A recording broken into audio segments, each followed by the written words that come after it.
Hello, everyone. Welcome to today's session about bolstering your balance sheet.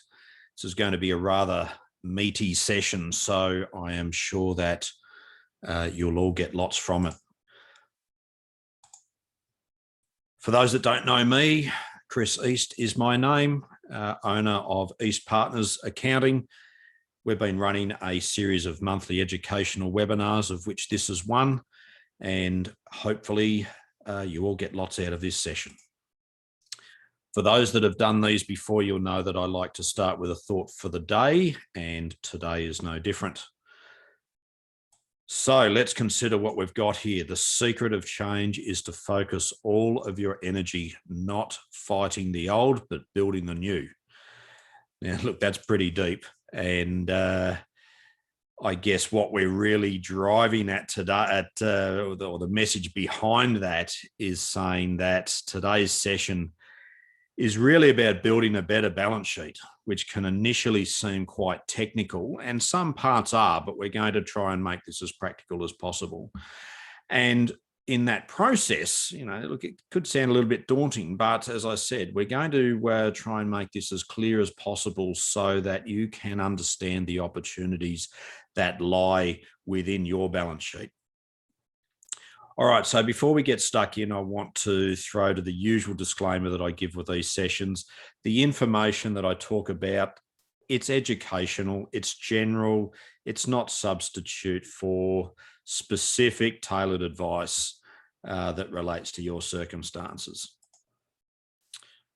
All right, so with that in mind, here's what I'm going to cover in today's session.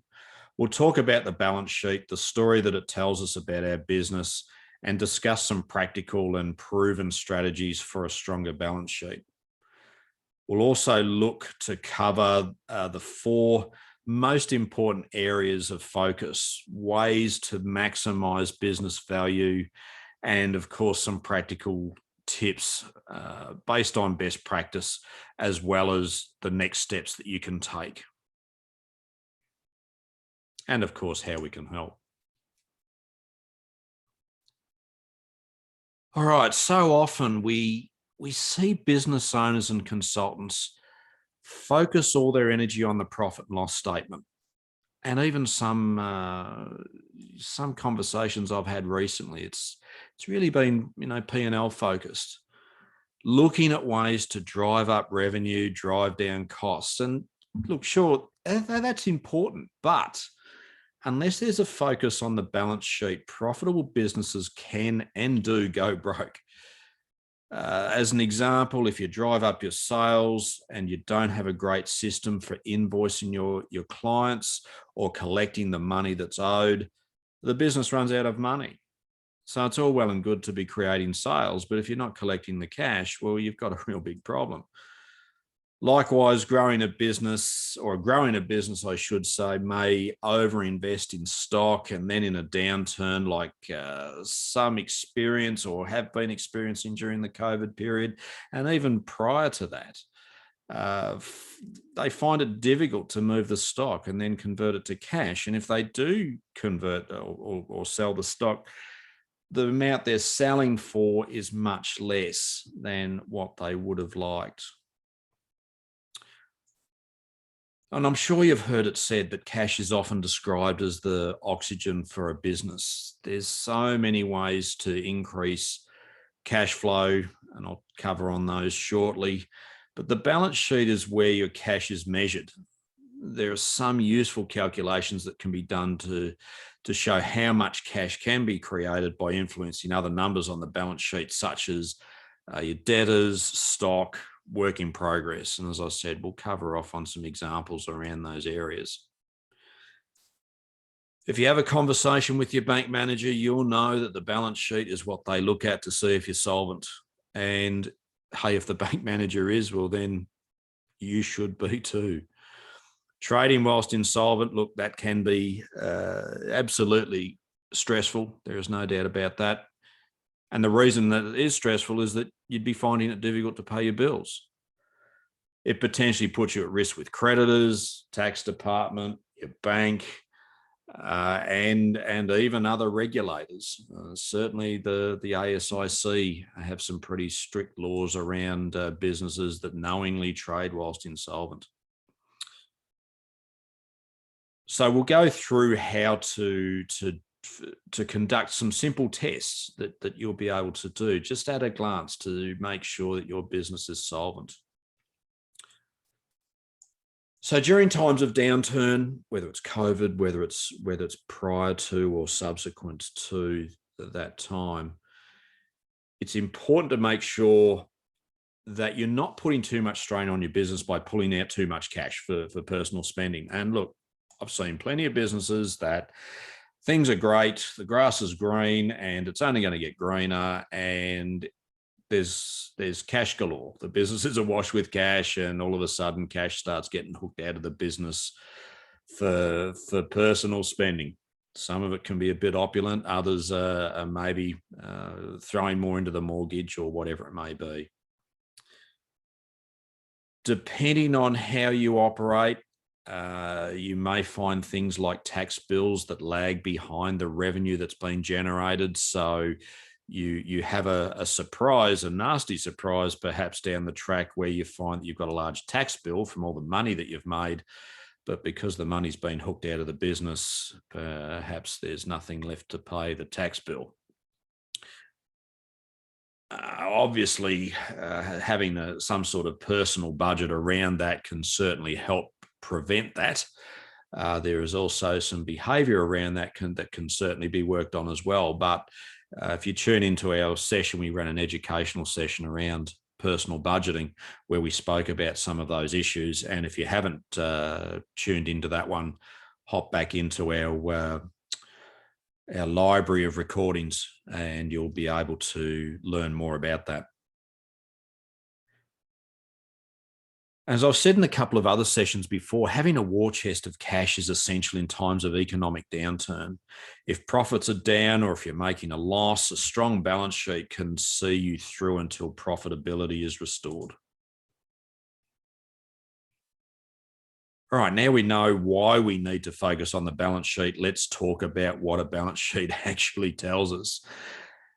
The balance sheet essentially provides a snapshot of your business's financial position at a specific point in time. It measures the net worth of your business, which is your assets less your liabilities. It also shows if your business is solvent, which basically means that if your liabilities are greater than your assets, then the business is technically insolvent and you need to take some fairly swift action to correct that situation.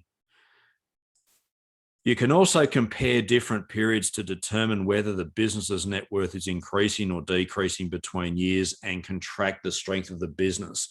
And this is something that I spend a lot of time with clients looking at trends, charting what's happened over a period of time, not just what's happened to last year, but let's go back through history. And depending on how long your business has run for, look at a 5-year period, because that's a good amount of time to be able to look to see what trends are quite clear from the activity that's been undertaken. The balance sheet also provides a basis to be able to calculate key ratios such as debtor days, inventory days, and working capital and so forth. And some of those ratios, you may have come across them before, scratched your head thinking, is this just a bunch of accounting gobbledygook? Let's explore that and say, well, yeah, if not addressed, obviously it is, but let's make those things so that they're practical for you to be using in your business. So let's hop into an example. And what I've got here is an imaginary building company. So if you're in a building company, this may ring true, but if you're not, there'll be plenty of things in here that I'm sure you'll be able to get some value from. So the first part of the balance sheet we're going to look at is the equity or the owner's interest in the business. And in my example here, you can see that last year the company made a profit of about $71,500. But this year that it's had a fairly dramatic turnaround. It's made a loss of nearly $46,000. So total equity is that amount there of $2,087. which means that if the company were to make a further loss, technically it would be insolvent because that number would be a negative. So strategies to improve profitability need to be considered by this business, not just from a solvency perspective, but hey, if you've gone from making 71.5 grand profit and you're now making a loss of nearly 46, there's some substantial issues that have to be addressed here. All right, so let's build the balance sheet as we go to help you understand not only the layout, but what do these things actually mean? So in this example, the company's got a bank account, which most do, but you'll see shortly that it's also running an overdraft.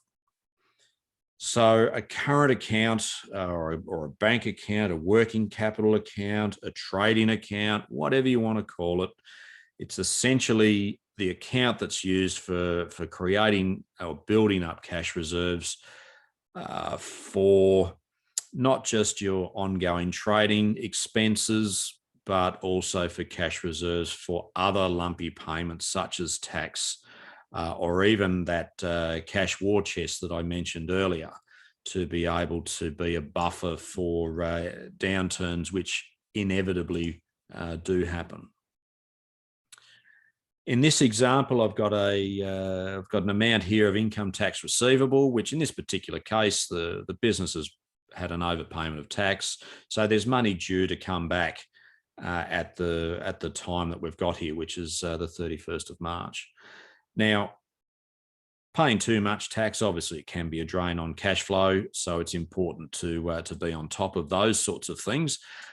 Certainly with clients that we work with, we look to endeavour as much as we can that the tax that's being paid every quarter is reflective of the taxable profits that they're generating, so that there's not that not only misuse of cash, but also that tax is being paid pretty much as they go through the year.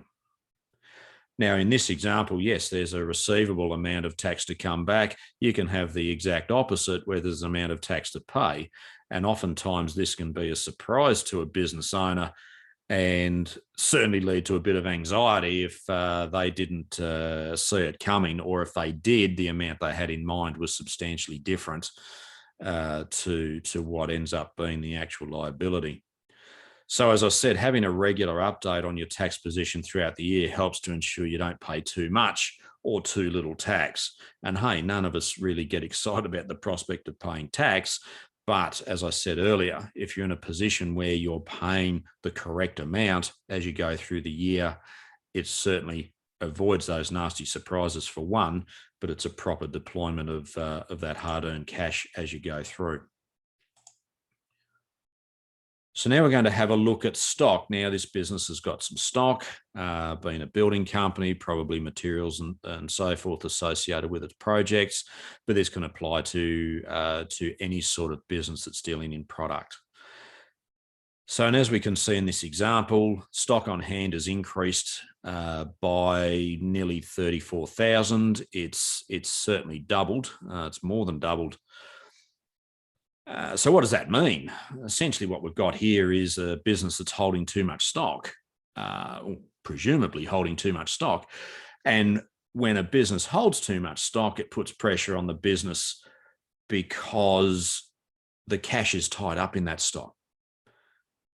You go into a retailer, a clothes shop is a great example, and you see racks and racks of clothes in there. And yes, it's terrific to have a fully stocked shop, absolutely. But for the business owner, all of those items of clothing represent dollars that they can't yet bank, and they can't bank it until it's sold. The more stock you have, the more cash you've got tied up in that stock. We've also got some work in progress here, and this is a complete reversal where we've had a high amount of work in progress last year and a smaller amount this year. And it's increased, as you can see, rather dramatically. Now, it's certainly good news in terms of the amount tied up in unfinished work has reduced. And the reason for that is the longer you've got work in progress, or the higher you've got in work in progress, the less that you've actually got that's been invoiced and then been turned into cash. So work in progress, look, that can take a number of different formats, and particularly in service-based businesses, it generally represents the value of wages that have been allocated to a task or to a job that can't yet be invoiced to customers. All right, so another item that we've got on our balance sheet is the shareholder advance account. Could also be known as director loans, shareholder loans, generally things like that. In this particular case, this is money that's been advanced by the business to the business owner or the shareholders to the tune of about $66,500. So what does that mean? It means that the shareholders owe that amount of money back to this business. Now, this isn't exactly good. Typically, the shareholder of a small business is the owner. Now, not that that's necessarily a problem, but hey, if this business were to fail, the liquidator or the receiver can demand the money from the shareholder. Now, if the shareholder's gone and taken that 60 odd grand and sunk it into a nice fancy car or maybe towards a caravan or a boat or whatever they've done, even into their mortgage, they don't have any protection of limited liability and will be personally liable. So yes, if this business fails, the administrator, liquidator, whoever is going to come knocking and saying, you owe the business this amount of money. Having seen businesses over time that have failed, gone into administration, the owners have owed money. That's exactly what's happened. And it can be quite a difficult position that the business owner finds themselves in. All right, so we can also see in this example that the accounts receivable have increased, have slightly decreased down to about 82,000. It's freed up a little bit of cash compared to last year, not a massive amount, but it's heading in the right direction. What we can say, though, is that in my made-up example, it's taken about 48 days for this business to collect their debtors, people that owe them money, that's their customers. If payment terms were to be, say, 7 days, it's taking 48 days. So there's a significant amount of money that's been tied up in cash in this particular example.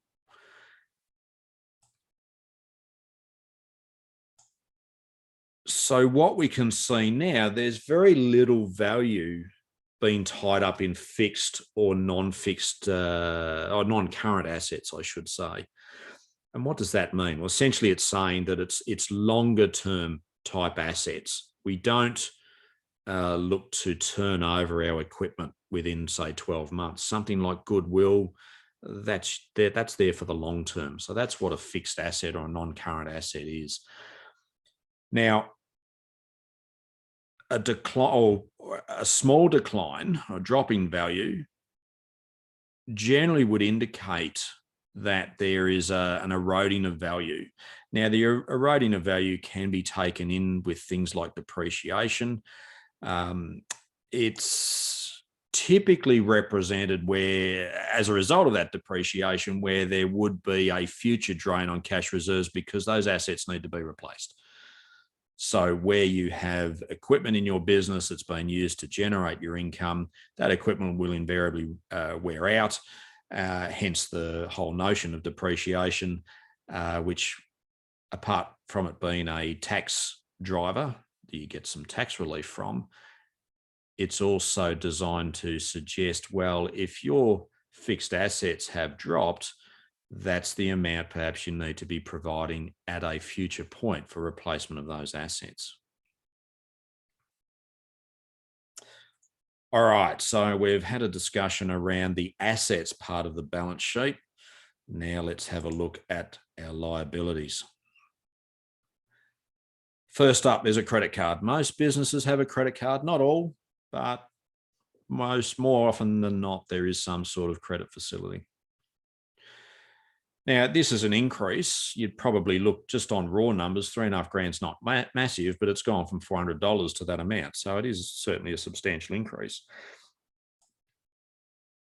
From my perspective, generally when we see a large uplift in short-term credit, such as a credit card, it's generally a symptom of poor cash flow. Credit cards, from my perspective, really should be cleared every month to avoid the high interest costs.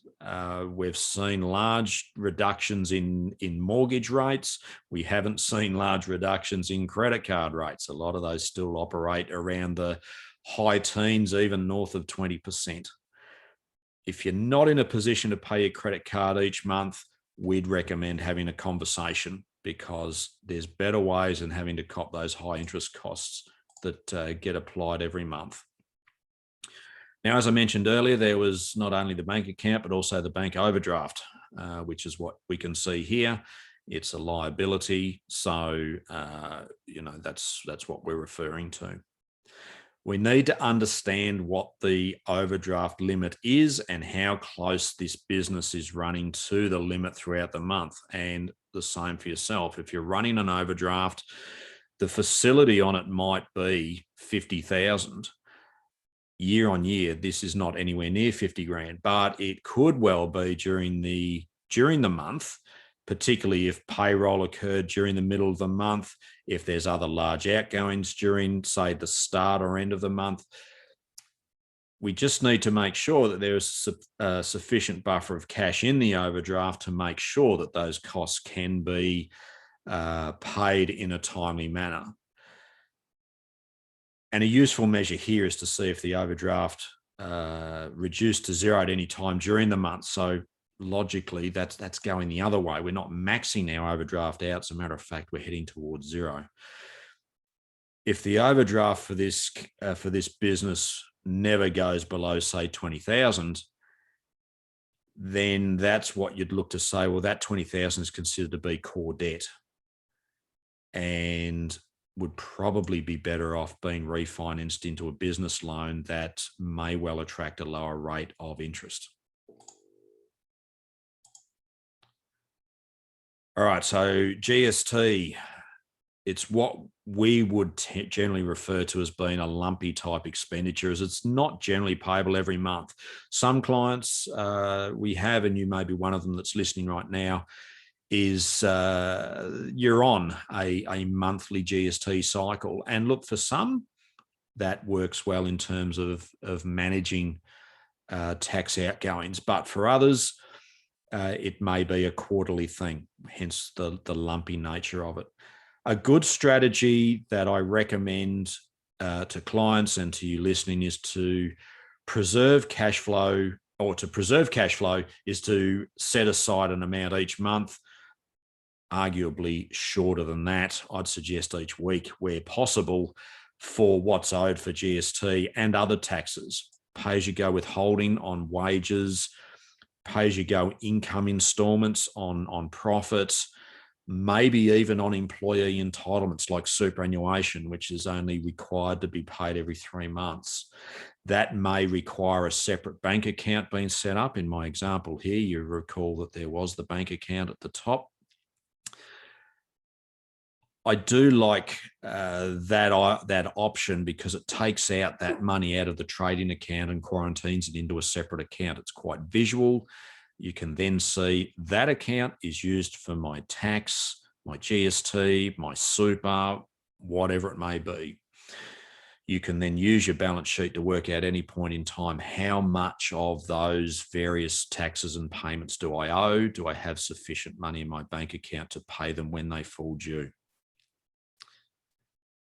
Obviously, if that's something that you're interested in and think, well, gee, that sounds good, but hey, how much should I be putting aside? Please get in touch. Absolutely happy to have that conversation and to talk about that in more depth. All right, so in our example, last year we had income tax payable of nearly 16,000, and if you remember, this year there's a tax refund owing. Again, having regular updates of your tax position throughout the year large fluctuations on this year on year, it's a $20,000 turnaround, that sort of stuff can be avoided. And in turn, through avoiding that, it means less cash strain and less strain on yourself as the business owner. All right, so just quickly, there's a loan in here for a phone. Asset finance rates can be higher than bank finance.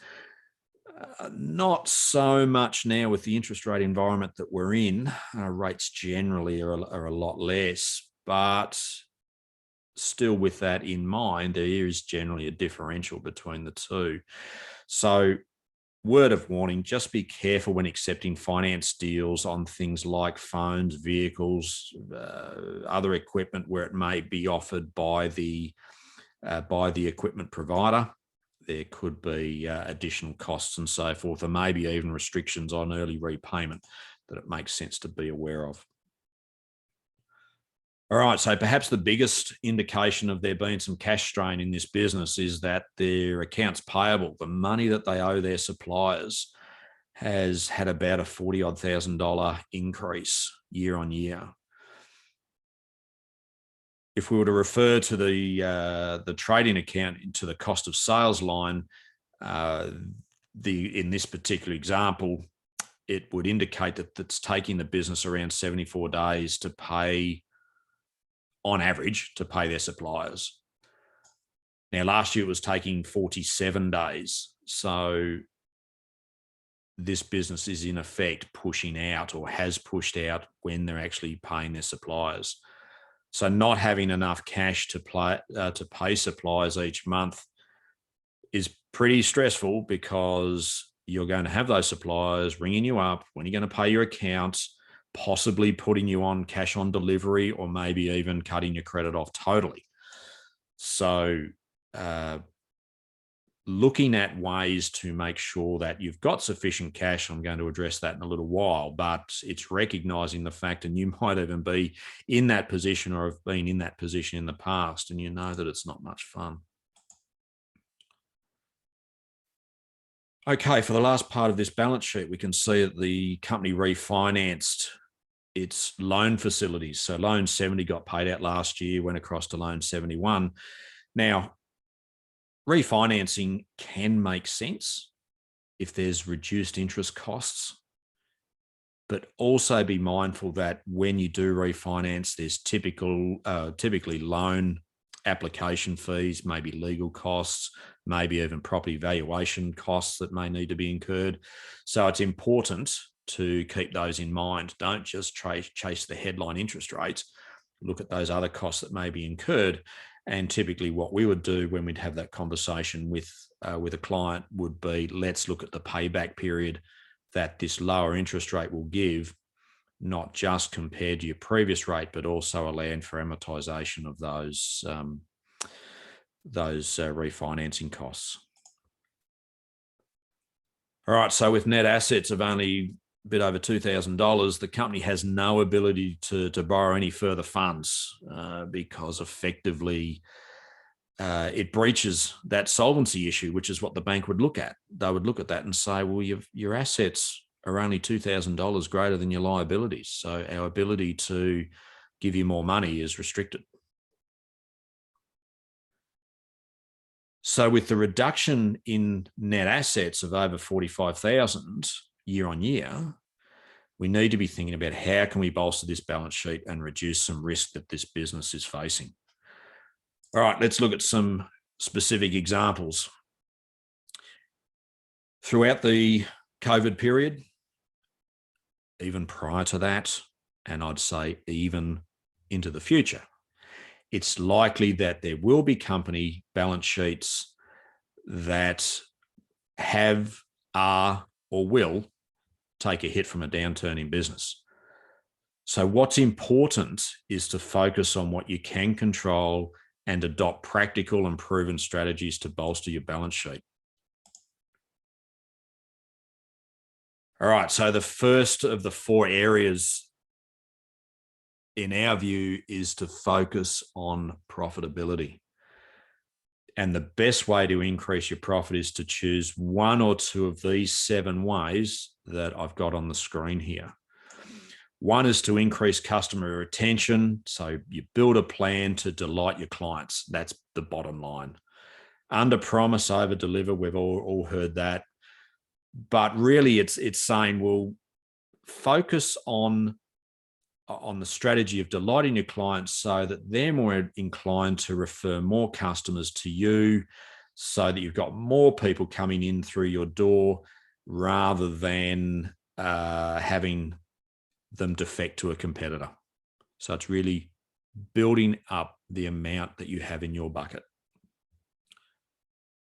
Secondly, generate more leads, focus on your marketing, especially things like referrals, testimonials, social media. These are all relatively cost-effective strategies. Convert more prospects into customers. That's looking at strategies that will increase your proposal effectiveness, your quote acceptance rate. Perhaps some sales training might be in order as well.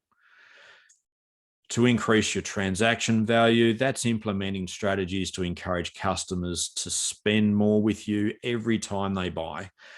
Perhaps offer options to upsell. You know, it's the old, would you like fries with that type thinking.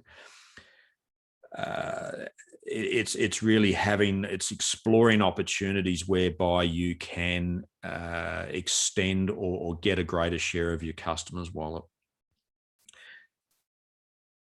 Increasing the transaction frequency. Here, what we're talking about is looking for ways to encourage your customer to buy from you more often. So linking to the previous point, offering things like loyalty discounts, a reminder service. If it's, let's say, for example, the vet my cats go to, they offer a loyalty program which has a built-in reminder service that your cat is overdue for their half-year check. What could you be doing in terms of offering a program like that, or other ways which simply enable you to stay in contact with your customers so that you're always front of mind? When we talk about reducing variable costs, what does that mean? Well, that's really identifying strategies to eliminate wastage and rework. Negotiating better prices, perhaps with suppliers. They will typically, supplier costs will vary depending on how much you order. So yeah, can you negotiate better deals with them? And finally, reducing overheads or fixed costs. These really should be reviewed annually to ensure, at a minimum annually, certainly to ensure that you're getting the best deal. And also, are they still needed? So as an example, if more of your team are working from home, could you downsize your office space to reduce rent? Could you get a better deal on your utilities by changing providers? It's important to be careful that you're cutting the fat and not the muscle. So you still need a phone. It's not about getting rid of the phone. It's talking about which provider am I with. Some overheads should also be seen as investments, not just as an expense. And for a little bit of shameless promotion, investing more in your accountant should grow your business. If you think that you're an accountant or that your accountant is a cost, that relationship needs to be rethought. Your accountant should be, or the spending that you have in your accountant should be an investment, because that money should be repaid multiple times over in strategies to improve your business.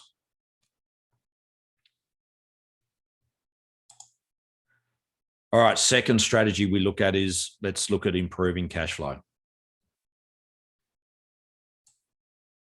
If you've heard me talk a bit before about the cash conversion cycle, I'm going to repeat myself, I'm sorry, but if you haven't heard about it, essentially what the cash conversion cycle is showing how long it takes to receive payment from your customers after buying stock or product or service, if you like, from your supplier. In other words, how long is your cash tied up in things like your inventory and accounts receivable? So let's take a practical look of what that means. In our made-up example, let's say that business buys stock from the supplier today. which we'll call day zero. The business then pays for that stock 35 days later. It then takes on average 65 days to sell the stock to the customer. So what this means is that our average stock holding is about 65 days. It then takes an average of 110 days to receive payment from customers. So our average receivables is 45 days. To calculate our cash conversion cycle, we add our average stock holding and receivable days together. Then we take away our average payable days. And this gives a cash conversion cycle of 75 days. It basically means from start to finish, that's how long it's taken from, as I said, getting the stock to getting the payment. So my question to you is, do you know how long your cash flow cycle is? You may well be quite surprised if you ran some numbers on that. I'm sure you've heard this before. Ultimately, cash is king, and you want your cash flow or your cash conversion cycle to be as short as possible. The more cash you have in your business, the stronger it will be, as it can weather downturns more easily. Technically, if you were to increase your cash by collecting your debtors quicker, your net assets don't improve. Essentially, your debtors goes down, your cash goes up. However, the higher your debtors are, the more risk there is of non-payment. Also, the quicker you can convert your debtors and inventory into the cash, the stronger your business will be. Remember that example I gave before. If the retailer has stock that's sitting on the shelves, that isn't in their till yet. The longer it takes to sell that, the more pressure it puts on this business. So if you're in a position where you can negotiate better terms for payment of suppliers, you can also preserve your cash flow for longer. Care is needed though here, especially through the times that we've had with COVID, and even prior to that. It always needs to be carefully managed, because slow payment of suppliers, it puts a real drag on that relationship. Think about it. If the shoe is on the other foot and you're dealing with someone and you think, oh my goodness, it's going to take forever for these clowns to pay me, how strong do you think that relationship is going to be long term? How willing are they going to be wanting to do business with you? So management of that relationship is really important. So there needs to be an agreement. It may be that, as an example, your supplier might agree that you only pay them when you've sold items to your customers. Now, that may or may not work depending on the industry that you're in. But the point is to say it's about making sure that relationship is appropriately managed, particularly if they're a key supplier, because you might be stuffed without them. It's also a really good idea to look at how long it takes for your stock or work in progress to be invoiced. So the quicker, the better, bottom line. Even it doesn't have to be a product business, service business. How long does it take for the work that you've completed to be invoiced? And likewise, how long has it taken for that then to be collected? Consider whether you need to hold as much stock that you do, or whether you can issue progress invoices for where it may be a particular service, or even in the construction example I've given, or to be able to reduce the number of jobs you have on the go at once, so that you can focus and then focus on this job, get it done, focus on the next job, get it done, get it invoiced, get it collected. Make sure that you're also keeping a close eye on how long it's taking for your debtors to pay you. As I indicated earlier, there's so many things that can be done to get paid faster, such as updating terms of trade, automated repeating invoicing. If you're a Xero user, there's certainly great automation within that product. or just simply chasing up your slow payers with a systemized process, or maybe even having that managed externally, picking up the phone and asking, well, when are we going to get paid for this? Rather than just hoping and praying that that the customer will pay. All right, so with all of that in mind, let's actually give some practical examples. Let's go back to our building company. And in this example, we can see that it's taking 38 days to sell inventory, whereas last year it was taking only 15. If we can reduce the days by 9, we can free up about 13,500 in cash. In terms of work in progress, it's taking 10 days to invoice, which is much faster than last year where it was 41 days. If we were to implement progress payments, say weekly progress invoicing, this reduces it by a further 5 days, which which frees up another 7,500. Out of interest, look at last year when it was taking 41 days to invoice work. If we had have reduced this by 25, it would have freed up nearly 38,500 of cash. All right, debtor days have been pretty consistent, sort of that 45, 48 mark. But if we were able to reduce them by, say, 18 days, so that takes only 30 to get paid, that frees up $31,000 in cash. If we can add the cash we could free up by reducing our inventory days, work in progress, and debtor days, it'd free up 52,000 in cash, or 91 or 92,000 last year. Okay, it's taking 74 days to pay suppliers, which just isn't sustainable. Go back to that whole relationship management we were just talking about. You're going to be dealing with some pretty cranky suppliers if that isn't addressed. We need to reduce this, say in this example, by 30 days so that the company's staying current on payments owing. Now, that's going to require about $45,000 of cash. So if we take the free cash we've created of 52,000 from the reduction in inventory, WIP, and debtor days, and then we deduct the 45,000 that we need to get our creditors under control, our overall cash flow is improved by $7,000. The numbers aren't necessarily the important thing here. They're illustrating the example. The key thing is that life will be so much less stressful for the business owner by not having to wait so long to be paid, and in turn then being able to pay their suppliers. Now they're collecting the cash quicker, which means that the suppliers can be paid quicker. And as I said, life should be a whole lot rosier for that business owner. So to recap, the first strategy was to build profitability, and the second is to improve cash flow.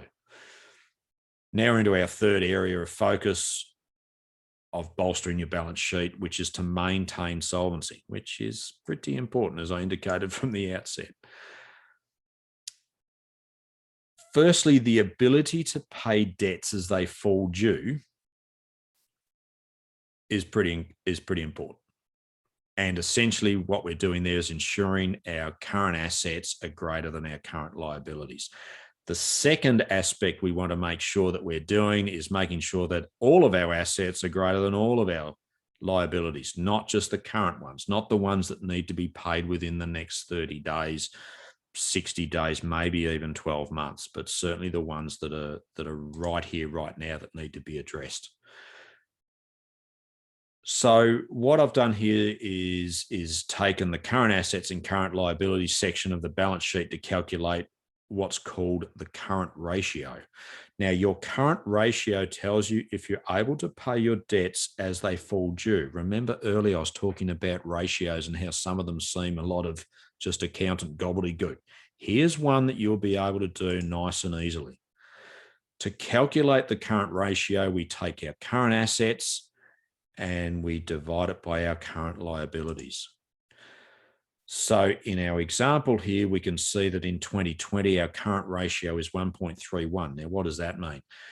Put very simply, it means that there's $1.31 of current assets for every dollar of current liabilities. Last year, it was $1.55. What we also need to do, though, is that we have to adjust for our shareholder advance account, because it's clearly not realistic to keep that in this calculation unless the business owner is in a position today to kick in the amount of money that he or she owes this business. Then it needs to come out. So by pulling that out, we can actually see now that there is only 92 cents of current assets for every dollar of current liabilities. So technically, this company's insolvent. A lender would look at that and say, you are not in a position that you have enough cash coming in to be able to pay what you need to pay in the short term.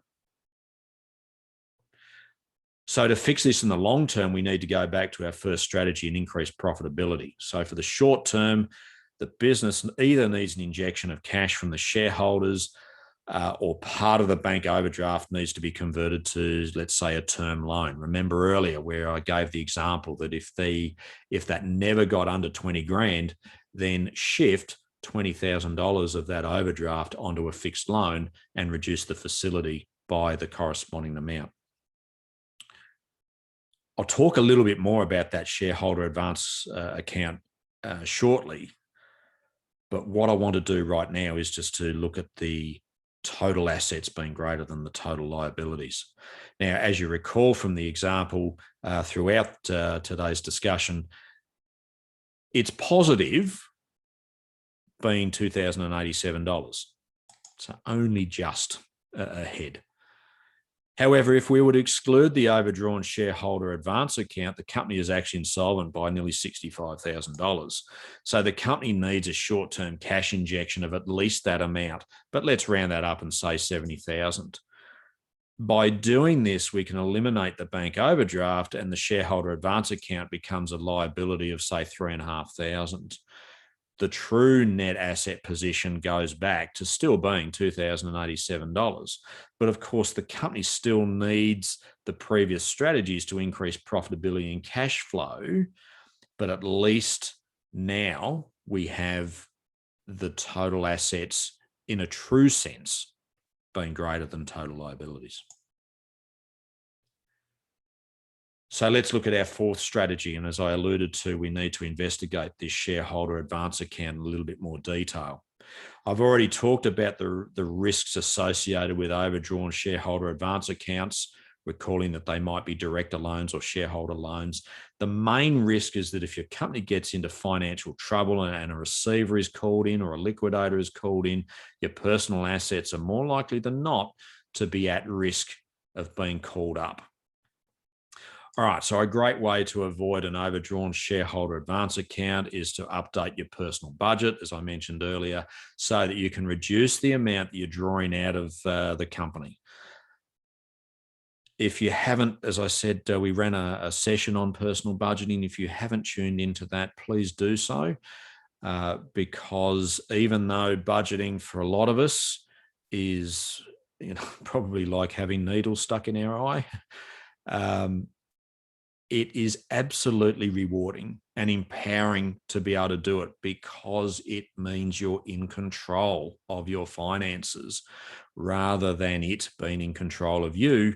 And in some ways, you being a little bit like on the back of a bucking horse and just hanging on around its neck for dear life and hoping not to be thrown off. It means that you've tamed your whole financial situation and you're in control. In terms of that, the practical thing to take out of personal budgeting, if you have listened to it or if you haven't and will be after this, set a regular weekly or monthly amount that you need to take from the business and stick to it as best you can, because that then gives you, again, certainty around where the cash is going in your business. And finally, to protect you in the event that the business does get into some financial strife, having security for advances you've made to the company can help ensure that in the event of liquidation, you've got a higher chance of getting your money back. There's various ways and means of doing that, which for some clients we've put in place where they've got the capability or where the business itself has the capability of having those mechanisms being put in place.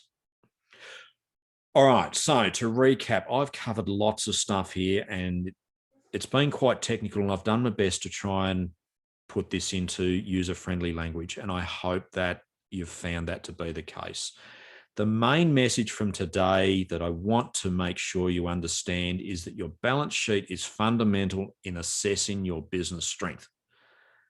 There are so many different things you can do to bolster your balance sheet, including those strategies, those 4 strategies, which, as you recall, were to build profitability, improve cash flow, maintain solvency, and manage shareholder advance accounts. My aim is to help you take what you've learnt today and implement some positive change into your business. So what are your next steps from here? Well, one is to do nothing, but quite frankly, doing nothing is not an option. Doing what you've always done is unlikely to give you anything different. The next thing to keep in mind is you need to make sure, if you've heard me talk in sessions prior, is put the oxygen mask on yourself first. What do I mean by that? Planning for sustainable improvement starts with you and the leaders in your business. So you need to make sure you're on top of your game before you can expect others to be the same. Make a clear plan for the steps you'll take to bolster your balance sheet. Focus on what you can do as opposed to worrying about what's out of your control. Control the controllables. And finally, get some help. We're here to help you and we want to help. This is what I tend to think a good accountant should be doing. Okay, so in terms of how we can help, we can prepare a cash flow forecast for you to be able to plan for inflows and outflows.